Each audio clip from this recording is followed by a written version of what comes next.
बहुत पुरानी बात है। एक नदी के किनारे एक विशाल वृक्ष था। उस वृक्ष पर कई पक्षी रहते थे। दिन में वे भोजन की तलाश में जंगल में जाया करते और शाम को पेड़ पर स्थित अपने अपने घोंसलों में लौट आते। यही उनका दिन क्रम था। एक दिन एक अंधा हंस वहां आया। वह वृद्ध हो चला था। पक्षियों ने उसे दया भाव दिखाते हुए आश्रय दे दिया। पक्षी जब भोजन की तलाश में जाते तो हंस के लिए भी भोजन ले आते थे। बदले में वह उनके बच्चों की देखभाल कर दिया करता था। इस तरह हंस को बिना मेहनत करे भोजन मिलने लगा और पक्षी भी अपने बच्चों की तरफ से निश्चिंत होकर भोजन की तलाश में दूर दूर तक जा पाते थे। बड़े सुख से पक्षियों और हंस के दिन व्यतीत हो रहे थे। एक दिन कहीं से एक बिल्ली उस जंगल में आई। इधर उधर भटकते हुए जब वह उस पेड़ के पास से गुजरी तो उसकी नजर पक्षियों के अंडों और बच्चों पर पड़ी।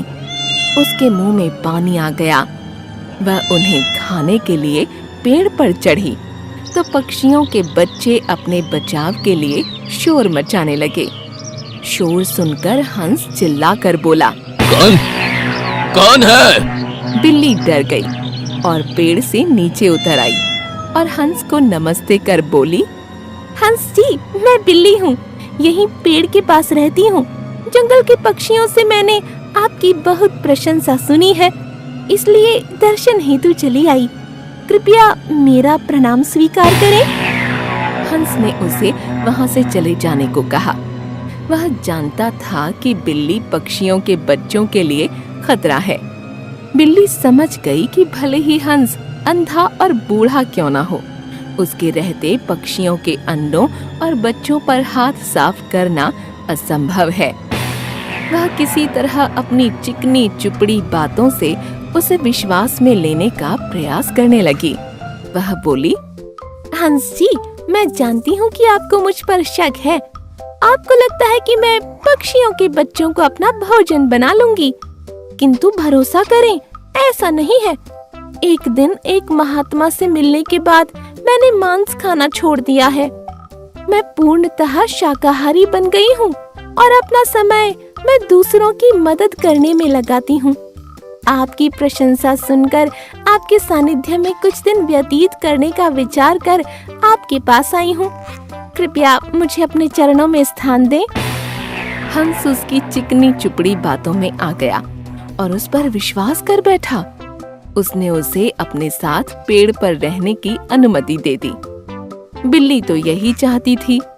वह हंस के साथ उसी पेड़ पर रहने लगी और मौका पाकर एक एक कर पक्षियों के अंडे और बच्चे खाने लगी। एक एक कर अपने बच्चों और अंडों के गायब होने से सभी पक्षी चिंतित और दुखी थे।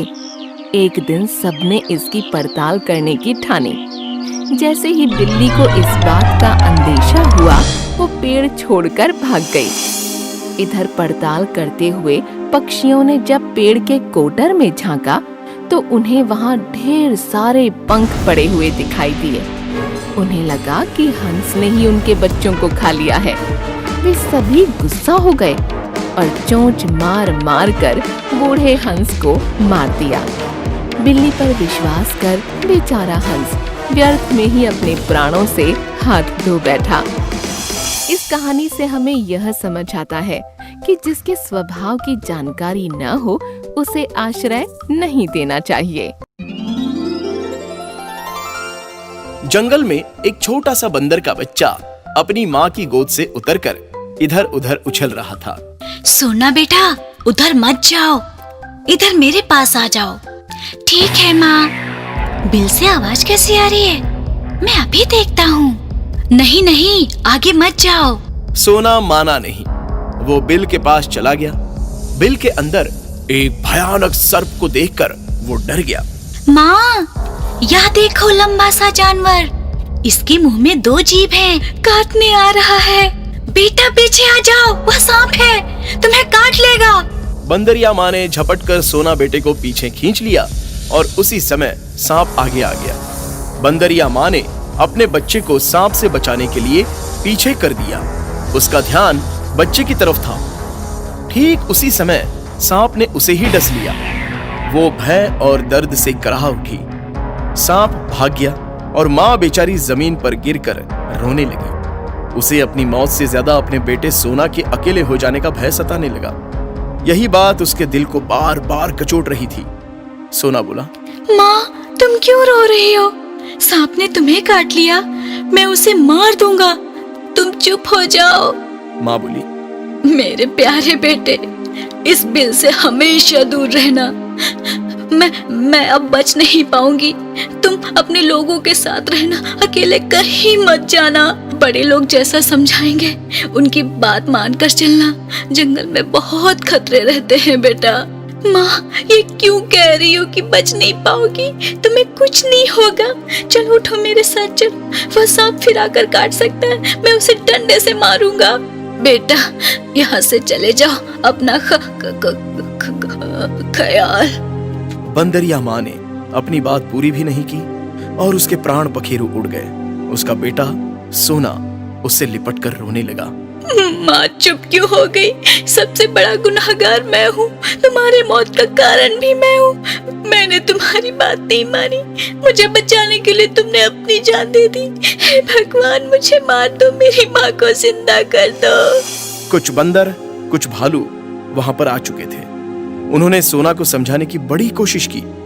वो अपने साथ उसे जबरदस्ती लेकर जाने लगे, लेकिन वो तैयार नहीं हो रहा था। माँ को भी मेरे साथ ले चलो, मैं अकेले नहीं जाऊंगा। भालू बोला, बेटा, माँ का अलग इलाज होगा, तुम हमारे साथ चलो। यहाँ रुकना ठीक नहीं है, तुम्हें अपने से बड़ों की बात माननी चाहिए। इसी बात पर सोना ने सिर झुका लिया और उनके साथ भारी मन के साथ वहां से चल पड़ा। सोना बंदरों की टोली में पहुंच चुका था। वो देख रहा था कि दूसरी बंदरियां माँ अपने बच्चों को बड़े प्यार से संभाल रही थीं और खिला रही थी। उसे अपनी माँ की याद आने लगी। एक आदमी एक बड़े से थैले में बहुत सारी खाने पीने की वस्तुएं लेकर आ गया। सारे बंदर उसके आसपास इकट्ठा हो गए। वो पैकेट बांटने लगा। बंदरों के अंदर पैकेट लूटने की होड़ मच गई। बड़े बंदर बंदरियां पैकेट लेते जा रहे थे। सोना उस भीड़ में खो सा गया था। बंदरियां माँ पैकेट लेकर अपने बच्चों को खिला रही थी और स्वयं खा रही थी। सोना के हाथ में कोई पैकेट नहीं था। वो लाचार स्थिति में सबको देख रहा था। उसे कोई खिलाने के लिए नहीं आया। वो अकेले बैठकर आंसू बहा रहा था। सच कहें तो वो अपनी माँ को याद कर रहा था। वो मन ही मन सोच रहा था कि आज अगर माँ जिंदा होती तो पैकेट लाकर उसे भी खिला देती। बंदरों की भीड़ जब वहां से हट गई तब सोना इधर उधर देखने लगा। बंदरों के छीना झपटी के कारण जमीन पर गिरी हुई कुछ खाने की वस्तुएं उसे अपनी ओर आकृष्ट करने लगी। उसकी भूख ने उसे मजबूर कर दिया था और वो उन्हें उठाकर खाने लगा। एक भालू उसके पास चली आई। वो समझ गई थी कि सोना को बहुत भूख लगी है। सोना, मैं जानती हूँ तुम्हें बहुत भूख लगी है। तुम अपने आंसू पोंछ लो, आओ मेरा दूध पी लो। इतना कहकर भालू ने सोना को अपने पास ले लिया और दूध पिलाने लगी। थोड़ी देर में भालू का बच्चा राजा आ गया और उसने इस बात पर अपना ऐतराज जताया।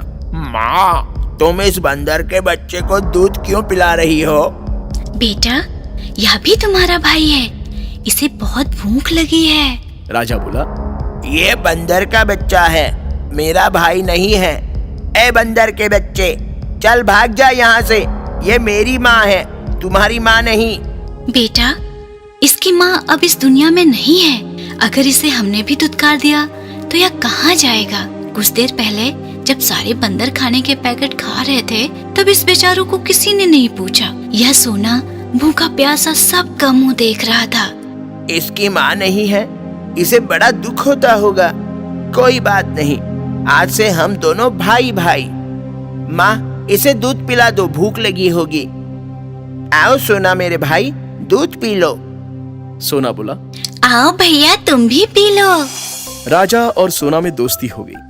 वो साथ साथ रहते, खेलते और घूमते थे। एक दिन दोनों नदी किनारे पहुंच गए।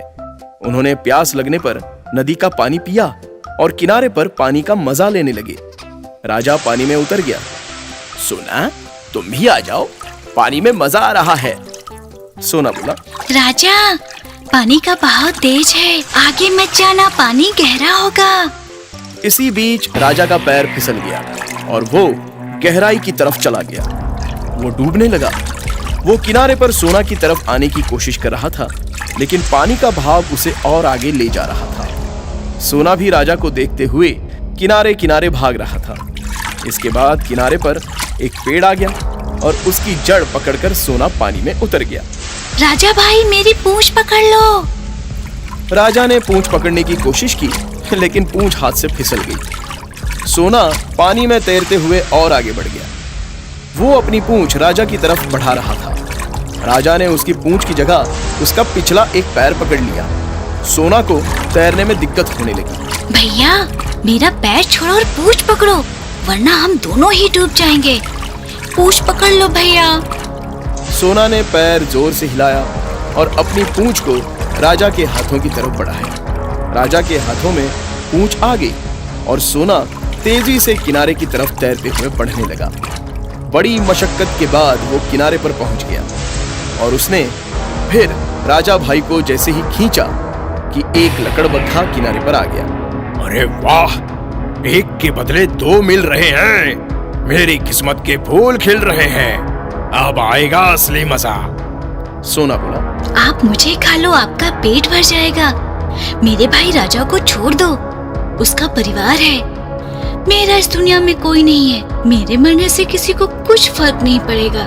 मैं हाथ जोड़ता हूँ, राजा को जाने दो, मुझे खा लो। नहीं नहीं, मेरे सोना भैया को मत छूना, मुझे खा लो। सोना बोला, नहीं नहीं, मुझे खा लो। मेरे रहते हुए मेरे सोना को कोई हाथ भी नहीं लगा सकता। सोना बेटा, मैं तुम्हारी माँ हूँ। ऐसा कभी मत कहना कि दुनिया में तुम्हारा कोई नहीं। ए लकड़बग्घे, रुक जा, अभी तेरा काम तमाम करती हूँ। बच्चों को डरा रहा था। इतना कहकर भालू माँ ने लकड़बग्घे की पिटाई शुरू कर दी। वो किसी तरह अपनी जान बचाकर भागने लगा। भालू माँ ने अपने दोनों बच्चों को गले से लगा लिया। माँ, आज मैं डूब रहा था, सोना भैया ने मुझे बचा लिया। मेरा सोना भैया इस दुनिया का सबसे प्यारा भैया है। भालू माँ ने बड़े प्यार से अपने दोनों बच्चों को गले से लगा लिया और ममता और प्यार की बरसात होने लगी। उस दिन से राजा, सोना और भालू माँ एक साथ प्यार से रहने लगे।